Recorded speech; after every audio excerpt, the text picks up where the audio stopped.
Здравствуйте! В эфире информационный выпуск Амшикшара. Сегодня в программе. Верховный главнокомандующий президент Абхазии Бадра Гунба посетил подразделения, участвующие в оперативно-тактических учениях.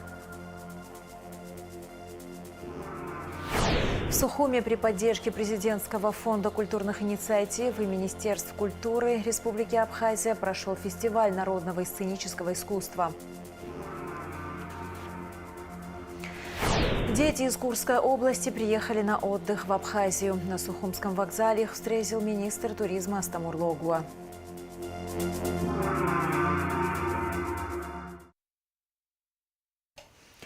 В Абхазии начались масштабные оперативно-тактические учения. Смотрите эксклюзивные кадры съемочной группы абхазского телевидения.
Товарищ главнокомандующий вооруженными силами Республики Абхазия.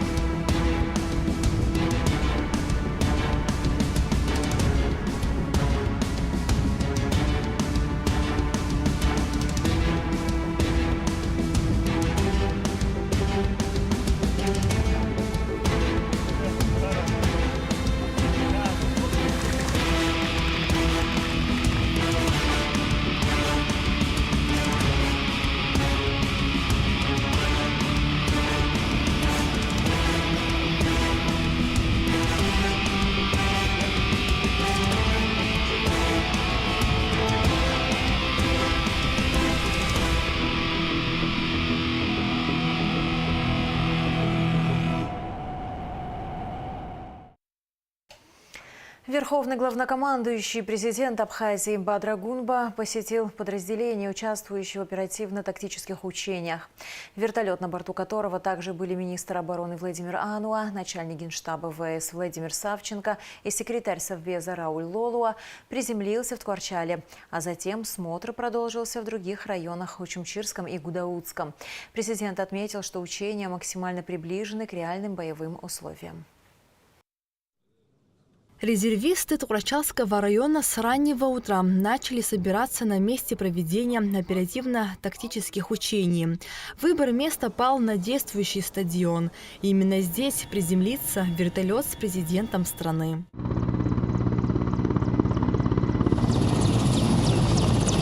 Строго в определенное время на землю приземляется вертолет Минобороны Республики. Прибыл главнокомандующий вооруженными силами Абхазии Бадра Гунба. Следующий центральный обороны Пашавского района разделан, готов к учению начальник штаба центральной обороны, глава администрации. Добро пожаловать, благодарю. Далее Бадра Гунба направился в сторону резервистов, приветствуя всех на своем пути.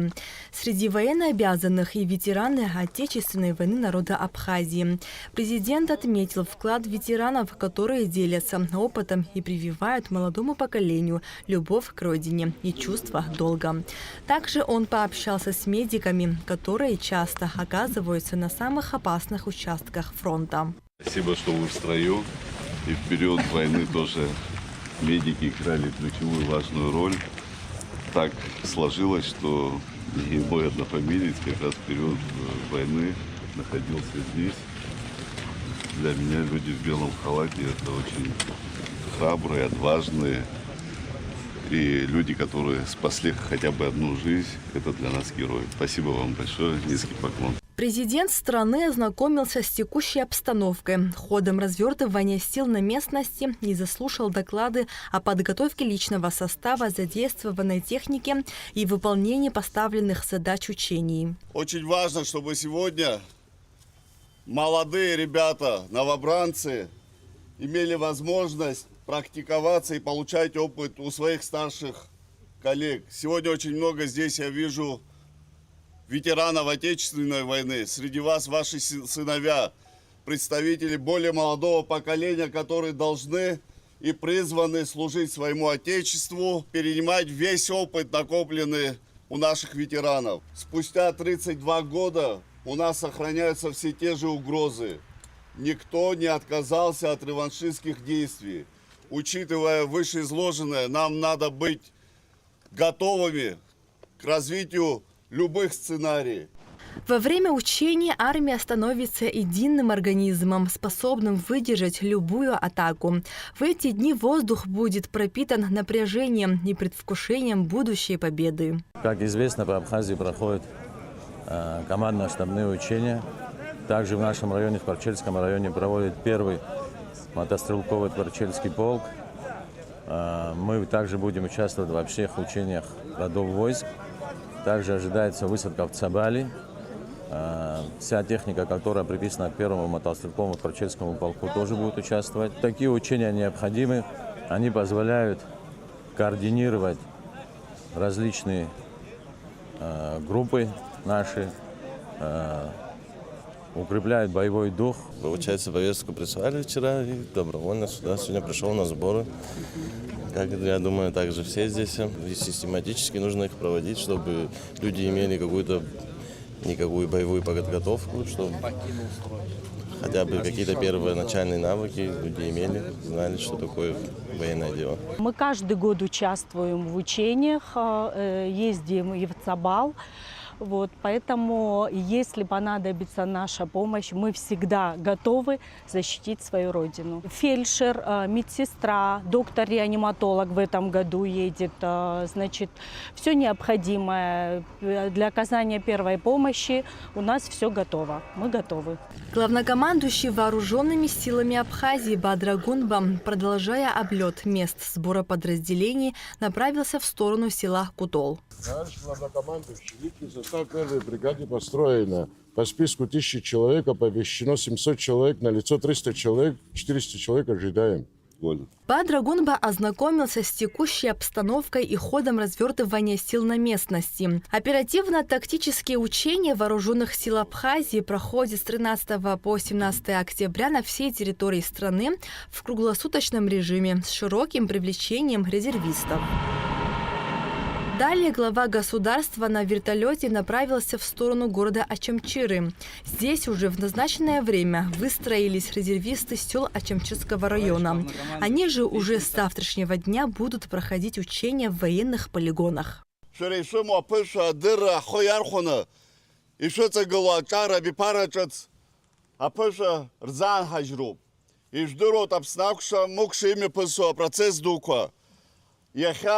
Иҟоуп амчрақәа изҭахо ара ҿыцла аибашьра хлымӡаах аартра. Аха ҳара ҳазыхиазароуп еиуеиԥшым асценариақәа. Убри инамаданы Ихаими пысо, чызоко цараква зыско, а командирца рейза казаща. Росейцура.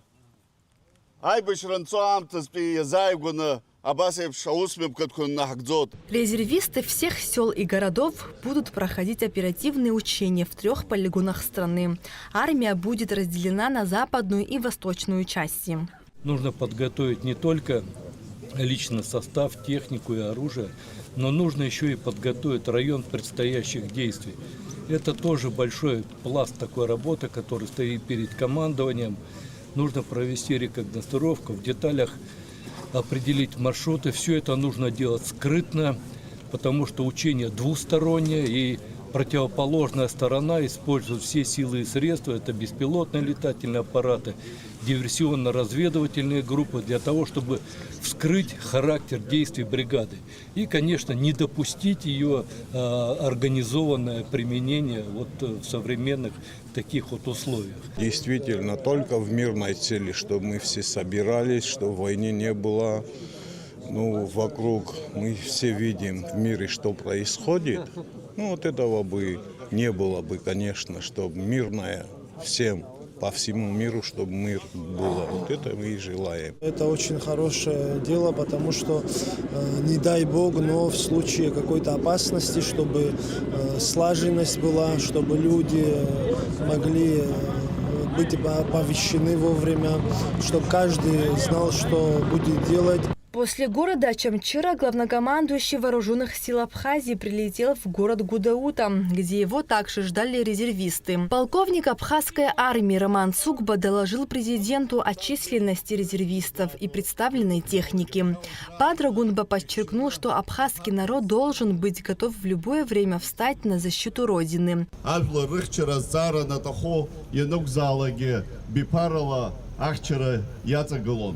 Иахьа ҳнапаҩну, иахьа уажәраанӡа ихьчаны иаҳарҭаз ҳҳәынҭқарра аԥеиԥш ацҵароуп.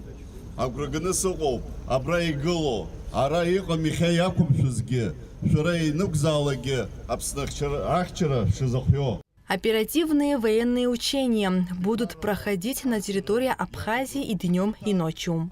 Нала Чхинджерия, Камила Джопуа, Давид Авицба, Рамо Камкия, Давид Хашик, Адам Рычения, Абхазское телевидение. Главнокомандующий вооруженными силами Абхазии Бадрагунба посетил поселок Бзыб, где проходили сборы резервистов Гагарского района. Главнокомандующий ознакомился с ходом развертывания сил, в которых задействованы резервисты, а также заслушал доклады о подготовке личного состава. Было проведено построение подразделений резервистов, после чего командирам даны необходимые указания и поставлены дополнительные задачи.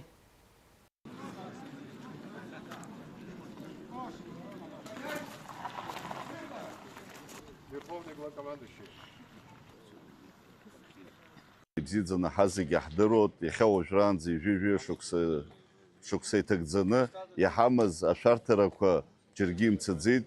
Ижәдыруеит ақырҭуа аҳәынҭқарра инанагӡо аполитика, убри инамаданы сгәы иаанагоит, иашоуп ҳәагьы иазгәасҭоит ас еиԥш иҟоу арратә ҽазыҟаҵарақәа амҩаԥгара, амҽхак ҩарҭбааны. Ижәдыруеит иахьа ари арратә ҽазыҟаҵара иалахәуп зқьҩыла ҳара ҳрезервистцәа, ҳветеранцәа, повестка ҳаизырҳәо зауз, ашәҟәы зауз, ааԥхьара зауз аҽазыҟаҵараҿҟа ахдырра ду ааԥшны рхаладырхәит.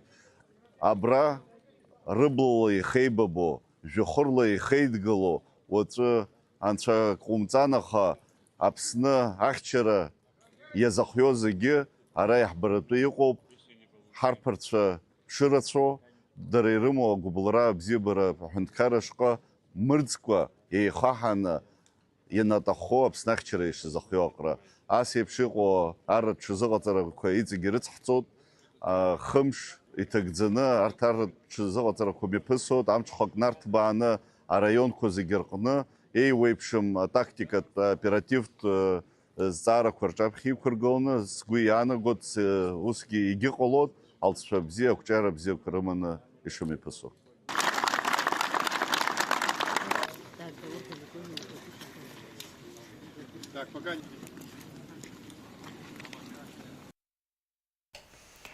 К другим новостям. В парламенте Абхазии состоялось заседание Комитета по экономической политике, реформам и информационным технологиям под председательством Резу Зантария, где депутаты рассмотрели ряд важных законопроектов.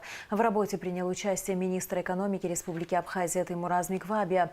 Из 5 заявленных вопросов 2 были отложены. Законопроект о развитии малого и среднего предпринимательства снят с рассмотрения для доработки, а обсуждение о рынке ценных бумаг перенесено на следующее заседание. Депутаты вынесли на голосование 2 взаимосвязанных законопроекта об основах бюджетного устройства и бюджетного процесса в республике и о внесении изменений в некоторые законодательные акты Республики Абхазия. Однако по итогам обсуждений комитет не рекомендовал утверждение ни одного из рассмотренных законопроектов. Тратить бюджетные деньги налогоплательщиков на ЖКХ – это непозволительно нам. У нас много других социальных проблем, которые мы должны закрыть за счет этих средств. С прочих доходов тратить можно такие средства, но никак не с налогоплательщика.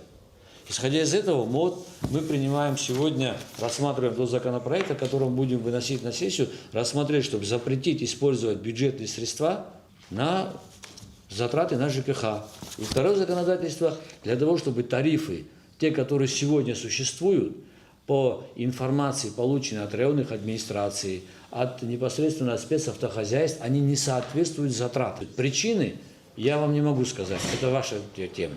И для этого, исходя из того, что те затраты, и те тарифы, которые сегодня существуют, они являются или заниженными, или приниженными, я не могу назвать. Но прямая задача Министерства экономики, как регулятор цены, государственного регулирования цен, она является вашей обязанностью. И мы хотим их вам передать.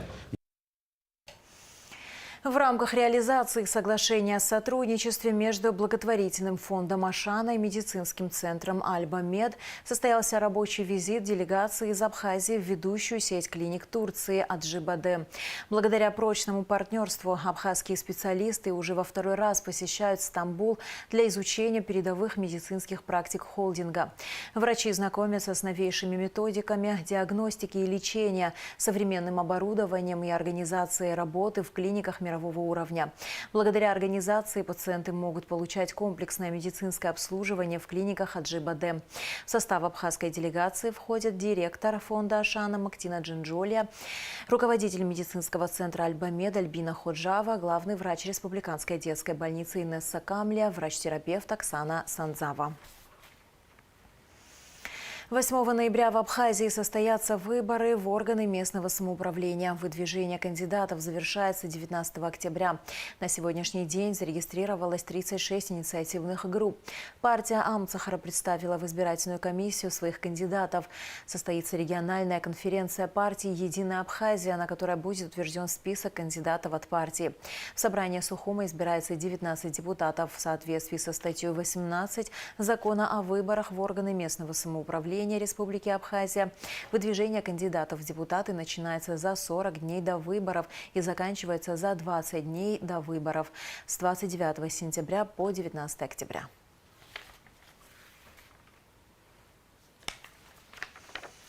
«Единая Абхазия» вступает в избирательную кампанию. Партия выдвинула кандидатов в депутаты на местных выборах. «Единая Абхазия» официально начала подготовку к предстоящим выборам в органы местного самоуправления, которые состоятся 8 ноября. На расширенном заседании политического совета, прошедшем сегодня, были выдвинуты кандидаты в депутаты по Гагарскому, Сухумскому и Чимчирскому районах. Это заседание стало первым для политсовета после проведения 7-го съезда партии и ознаменовало старт активной фазы местной избирательной кампании. Решение о выдвижении кандидатов было принято в строгом соответствии с уставом партии. Согласно требованию закона Республики Абхазия о политических партиях, на заседании присутствовал представитель местной избирательной комиссии, что обеспечило полную прозрачность и легитимность процедуры. Партия «Единая Абхазия» готовится к активной работе с избирателями в преддверии дня голосования 8 ноября. 4 октября состоялась конференция Ткварчалского районного отделения политической партии Айтайра. Конференцию открыл председатель Ткварчалского отделения Вианор Тортия. На конференции выступил председатель партии Леонид Лагербая. Кандидатами в депутаты Ткварчалского районного собрания выдвинуты Тенгиз Делба, Дмитрий Аршпа, Мац Пипия, Валерий Хашба. Дети и многодетные семьи из Курской области приехали на отдых в Сухум. Также 50 детей из Белгородской области уже находятся в Пицунде. Это уже вторая группа детей из этих областей. Их встретил министр туризма Абхазии Астамур Логуа. Напомним, что первая группа была в Абхазии в июле. Сам приезд детей из приграничных областей России был согласован с президентом Бадрой Гунба. Данная программа реализовывается через Министерство туризма. Подробности в материале Аилиты Арутюнян. Они с нетерпением ждут момента, когда наконец смогут заселиться, отдохнуть, а потом отправиться на экскурсию, чтобы увидеть красоты нашей республики. Мое пребывание в Абхазии мне очень нравится.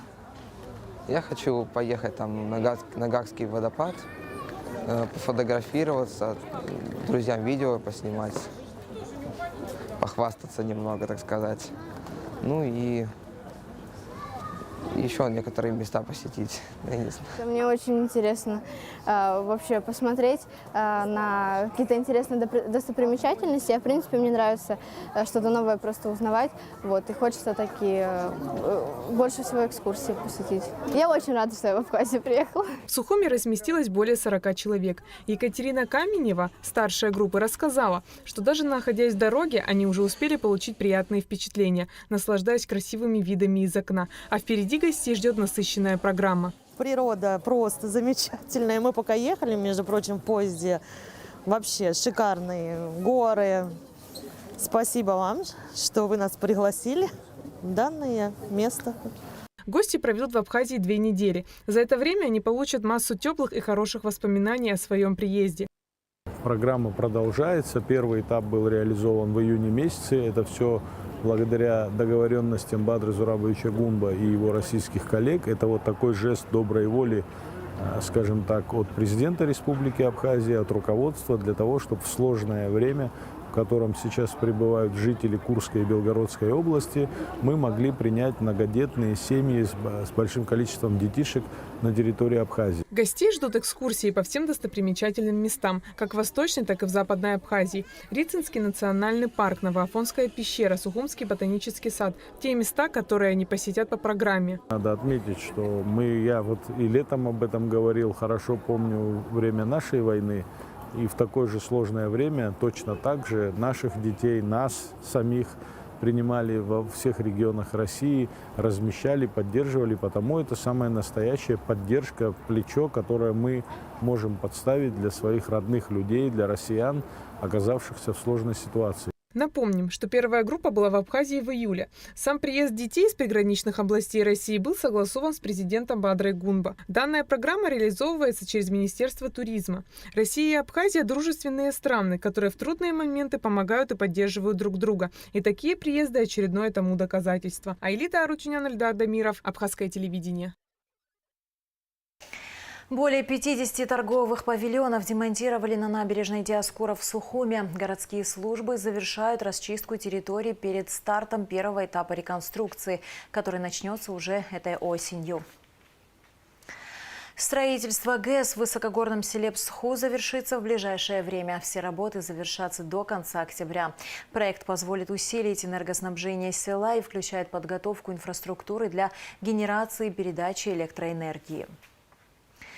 Город Гал остается без воды с 11 октября из-за того, что оползень повредил головной водовод. Несколько дней повреждения участок обнаружить не удавалось. Протечка на трубе обнаружилась в поселке Цхирт Кварчалского района.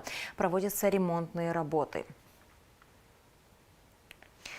Вопросам организации скорой медицинской помощи при остром коронарном синдроме посвящалось совещание, которое провел министр здравоохранения Эдуард Будба.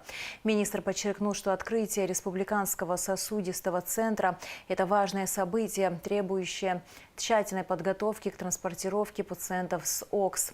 Необходимо провести детальный анализ потенциальных сложностей, связанных с маршрутизацией пациентов, и разработать эффективные стратегии их преодоления. Важными аспектами являются обеспечение квалификации медицинского персонала, наличие необходимых медикаментов и оснащение служб скорой помощи, сказал министр.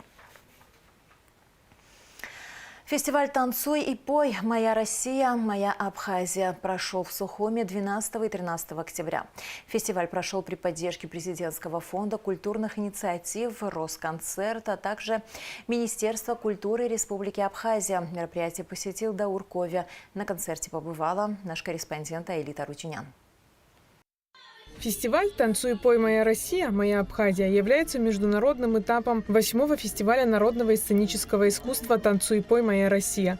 Сегодня, конечно, здесь особая атмосфера, особое отношение, тем более такой замечательный театр государственный, Абхазия, такая страна прекрасная, что, в общем, конечно, мы волновались, но хозяева нас потрясли. Я была просто потрясена хозяевами и пением, и танцами, и музыкой. Это что-то потрясающее. Артистка осталась под хорошим впечатлением от приезда в Абхазию. Она здесь не впервые. Знаете, я влюблена в Абхазию. Это не я первая и не я последняя. Я 3 года назад была здесь. И как сейчас я посмотрела, просто расцветает Сухум, расцветает Абхазия. Вот. И обязательно следующим летом приеду отдыхать сюда. К участию в фестивале приглашались профессиональные и полупрофессиональные коллективы народного и сценического искусства по направлениям вокал, хоровое пение, танец, инструментал, военно-патриотическая песня. Коллектив, который показал национальные абхазские инструменты. Это потрясающе, это фантастика. Вот редко когда встретишь этот называемый живой звук, без микрофонов, на авансцене. И мы увидели эти потрясающие инструменты, это великолепное звучание. И когда еще девушки запели, и это, конечно, просто было полное единение. И когда они спели на абхазском, а затем на русском, вот это единое наше пространство культурное России и Абхазии, тому подтверждение. Никто никого не заставлял. Артисты сами вышли и это сделали. Действительно, такое получилось единение двух культур, такой совершенно потрясающий энергетический заряд сегодня произошел, когда объединились и зал, и сцена, были на одном дыхании. В этом году вышли с инициативой наш генеральный продюсер Айдар Шайдулин для того, с тем, чтобы проводить еще международный этап. И вот сегодня первый международный этап. В первый раз в истории фестиваля прошел международный этап. Даур Ковя отметил, что статус международного фестиваля получил именно в Абхазии. Любое культурное событие, которое происходит, оно всегда имеет очень важную под собой основу. То, что мы сегодня видели на сцене, это не просто гала-концерт. На самом деле это то олицетворение, о котором мы всегда говорим, связанное с дружбой между народами Абхазии и России. На самом деле сегодня мы видели вот это вот многообразие и красоту наших народов. И сам факт того, как реагировал зритель, наверное, это самый главный показатель того, что искусство, которое мы увидели на сцене, оно состоялось. Такого рода мероприятия, они являются именно той цементирующей основой, которая для наших культур, для наших народов является очень важной. Участие в мероприятии принимали 250 артистов и творческих коллективов из России и Абхазии. На сцене помимо профессиональных государственных коллективов выступали и любители. По итогам гала-концерта экспертный совет фестиваля определил победителей международного регионального этапа. 2 коллектива из Абхазии, которые в декабре этого года на гала-концерте выступят вместе с лучшими академическими госколлективами России и звездами сценического искусства в Государственном Кремлевском дворце в Москве. А в числе победителей детский ансамбль «Афортын». Я не ожидал, что мы можем выиграть поездку в Москву, особенно выступление в Кремле. Когда мы получили приглашение, мы начали, естественно, готовиться к этому фестивалю. Детям сказал, что такой фестиваль, вы должны себя проявить на хорошем уровне. И вот мы сегодня приехали, выступили, жюри оценили нас, выбрали, сказали, что мы поедем в Москву. Ну, неожиданно было, дети обрадовались, я сам обрадовался, можно сказать так. Было очень круто, и организация, в общем, в целом, на уровне все организовано, красиво, и сам концерт, в общем, на высшем уровне проведено. Спасибо хочу сказать организаторам. Также фестиваль включает в себя обширную образовательно-просветительскую программу, которая проходит под девизом «Лучшие мастера сцены региональным исполнителям». Всероссийский фестиваль народного и сценического искусства «Танцуй, пой, моя Россия» проводится с 2017 года и на данный момент является крупнейшим фестивалем народно-сценического искусства в стране и единственным, финал которого проходит на сцене Государственного Кремлевского дворца. Айдар Шайдулин отметил высокий и достойный уровень подготовки абхазских коллективов. Также он упомянул, что его радует тенденция к исполнительскому искусству, особенно в области народно-сценического танца. Фестиваль рос, развивался, и мы с коллегами пришли к выводу, что нужно проводить региональные этапы и проводить именно вот эту вот консолидацию в виде некоего конкурсного соревнования между коллективами. Но эти коллективы,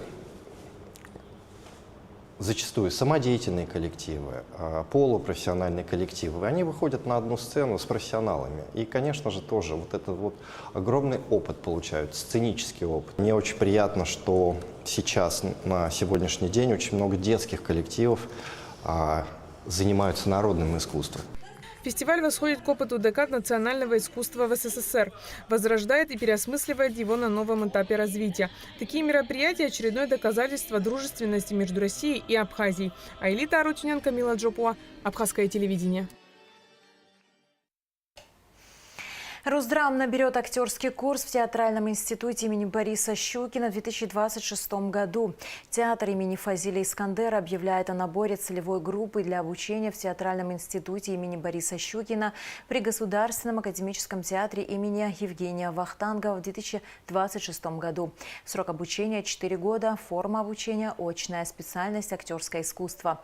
Обучение бесплатное. Выпускникам выдается диплом специалиста и присваивается квалификация артист драматического театра и кино. Для абитуриентов обязательно наличие российского гражданства. И в завершении выпуска о погоде. В среду 15 октября ожидается переменная облачность, преимущественно без осадков. Температура воздуха ночью 9-14, днем 15-20 градусов. Температура морской воды 21 градус.